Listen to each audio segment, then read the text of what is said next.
last video about Hazbin Hotel, I talked about the angels specifically and how naive they are. I also touched on how even though the show's premise is about redemption, what we actually got is a show not about redemption but reformation. The difference being redemption applies to an individual, whereas reformation applies to an entire group of people. This show isn't about individuals being redeemed, but more so about reforming how exactly the afterlife works here. Though you have characters within the show that genuinely want redemption, we don't really get to explore this because the character Charlie that is trying to promote the hotel as being a place for redemption without even knowing if redemption is possible or understanding what redemption actually is or means. But we can circle back to this in another video. Let's talk about magic and technology as it's used in this world and why this just adds to the problems of the narrative even more. The issue being that the rules of the world are never fully explained unless, like I've said before, you have to look it up in podcasts or live streams or tweets from the creators, or even the show's fan wiki page, or you're just told by fans of the show that you're just not paying close enough attention because they're basically using social media and convention appearances to fix the writing of this show post-release. I think they call that the George Lucas approach. The so-called rules that the world does have are broken.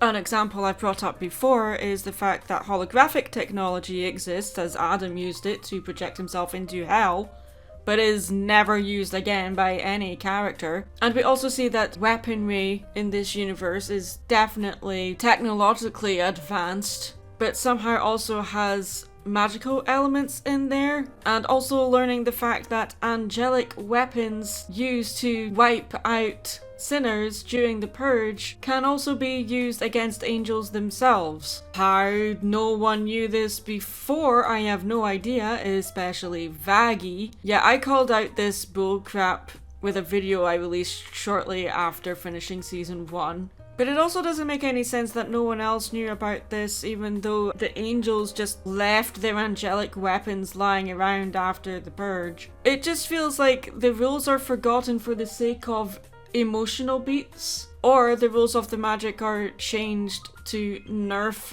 characters that are OP and would be story breaking.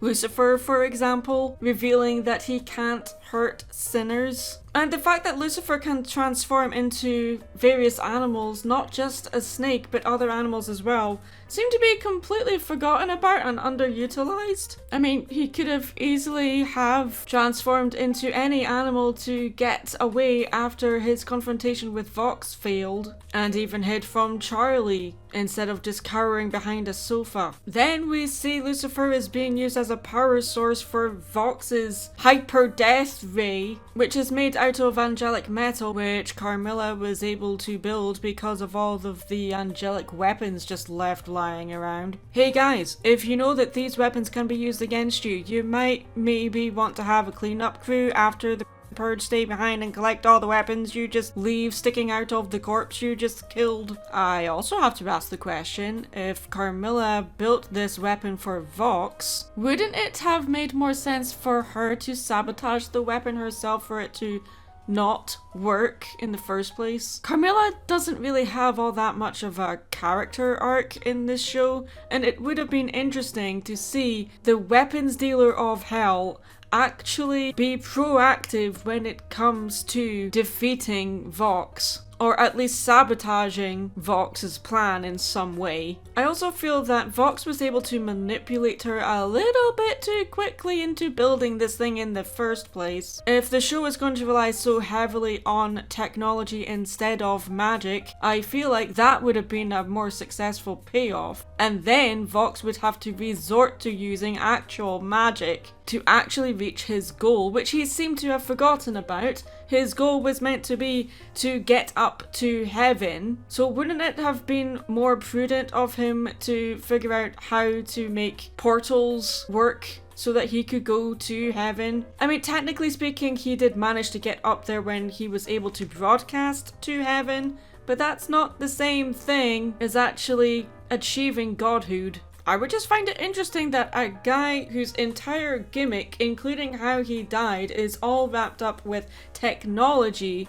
Wouldn't it have been interesting for the technology guy to actually want to figure out how angelic magic works? Or how the portals work? Or even how the holographic technology works? The entire plot of the hyper death ray thing just felt really formulaic. We've seen this done plenty of times before. And we've seen the Care Bear stare happen several times before. As inventive as this show is when it comes to character design and writing music, I just wish they had the same competence when coming to the writing. You're telling me that a weapon, a hyper death ray essentially, that is powered by Lucifer himself, the king of hell, supposedly the most powerful being in all of hell, is defeated by a Care Bear stare by just a handful of overlords?